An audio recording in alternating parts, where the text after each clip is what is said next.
धनबाद में 2 दिवसीय शिल्पोत्सव का आयोजन किया गया। इस शिल्पोत्सव में स्थानीय कलाकारों और शिल्पकारों की हुनरमंद कला देखने को मिल रही है। मिट्टी, जूट और बांस से बनी कलाकृतियां के साथ साथ पारंपरिक हस्तशिल्प और झारखंड की संस्कृति की झलक भी यहां देखने को मिल रही है। खास बात है कि सरकारी विद्यालयों की छात्राओं ने भी वेस्ट मटेरियल से कई आकर्षक उत्पाद तैयार कर अपनी रचनात्मकता का प्रदर्शन किया है। देखिए रिपोर्ट। धनबाद के डीएमसी मॉल परिसर में सजे ये रंग बिरंगे स्टॉल स्थानीय कलाकारों और शिल्पकारों के हुनर की कहानी बयां कर रहे हैं। 2 दिवसीय शिल्पोत्सव में मिट्टी, जूट, बांस और दूसरे प्राकृतिक संसाधनों से तैयार कई खूबसूरत कलाकृतियां लोगों को आकर्षित कर रही हैं। शिल्पोत्सव में क्रिएटर आर्टिस्ट शारदा गिरी के बनाए मुखौटे खास आकर्षण का केंद्र बने हुए हैं। शारदा ने बेकार समझे जाने वाले वेस्ट मटेरियल का इस्तेमाल कर ऐसे आकर्षक मुखौटे तैयार किए हैं जो लोगों का ध्यान अपनी ओर खींच रही है। और हम एक मुखौटे की सभ्यता को लेकर आए हैं। हमारे थिएटर में हमें मुखौटा बनाना और मुखौटे के साथ प्ले करना सिखाया जाता है। इसी सभ्यता को हम लेकर आए हैं अपने इस शिल्पोत्सव में।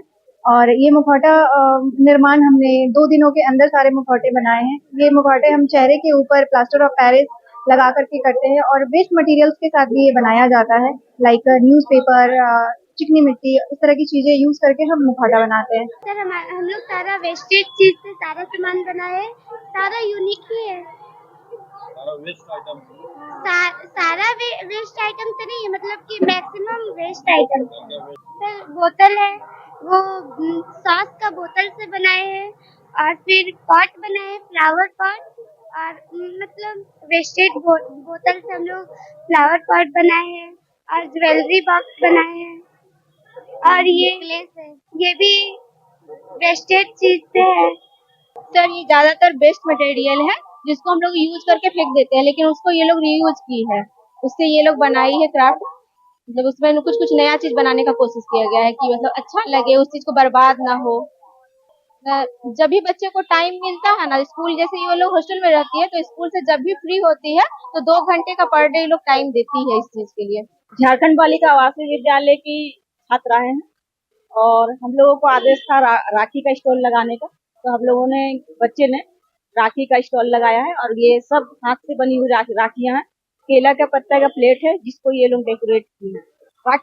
राखी में तो यही खास है कि बच्ची अपना समय निकाल के इसको मेहनत से बनाई है और सब रेशम के धागे की है। अभी तो कोई भी धागा कुछ भी चल जा रहा है रक्षाबंधन में, लेकिन यहाँ पे सब रेशम के धागे की राखियां हैं। शिल्पोत्सव के स्टॉल और आर्ट गैलरी को आकर्षक रूप देने में शिल्पकारी अतुल कुमार और उनकी टीम की भी अहम भूमिका रही। इस पूरे इवेंट में शिल्प उत्सव का इवेंट कंप्लीट हैंडीक्राफ्ट और क्रिएटिविटी बेस्ड इवेंट है।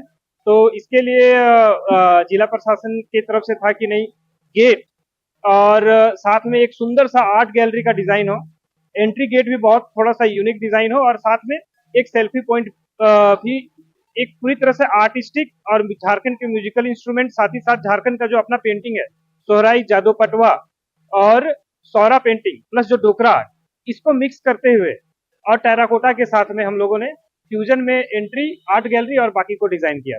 इस 2 दिवसीय शिल्पोत्सव का उद्घाटन धनबाद के उपायुक्त आदित्य रंजन ने किया।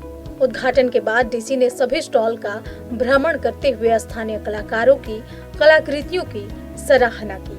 इस मौके पर उन्होंने कहा कि स्थानीय शिल्पकारों को सिर्फ मेले तक सीमित रखने की बजाय उन्हें अस्थायी बाजार उपलब्ध कराने की दिशा में काम किया जा रहा है।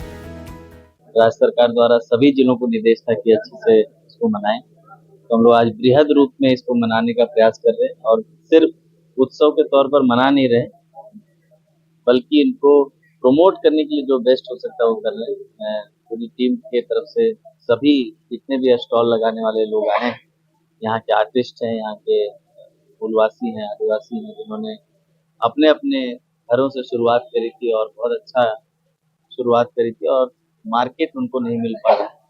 तो हम लोग प्रमोशनल तौर पर डीएमसी मॉल में जो नया बनकर तैयार हुआ वहाँ शुरू किया है और हम लोग यही कोशिश कर रहे हैं कि इनको परमानेंट मार्केट कैसे उपलब्ध कराएं, ताकि इनका जो प्रोडक्ट्स है आप देख रहे हैं यहाँ पे जूट का, बैम्बू का, रागी का, इन सब चीजों का प्रोडक्ट से लोग आए इसको खरीदने। बहरहाल धनबाद का यह शिल्पोत्सव सिर्फ कला और संस्कृति के प्रदर्शन का मंच नहीं, बल्कि स्थानीय कलाकारों और शिल्पकारों को बाजार से जोड़ने की दिशा में भी एक अहम पहल है।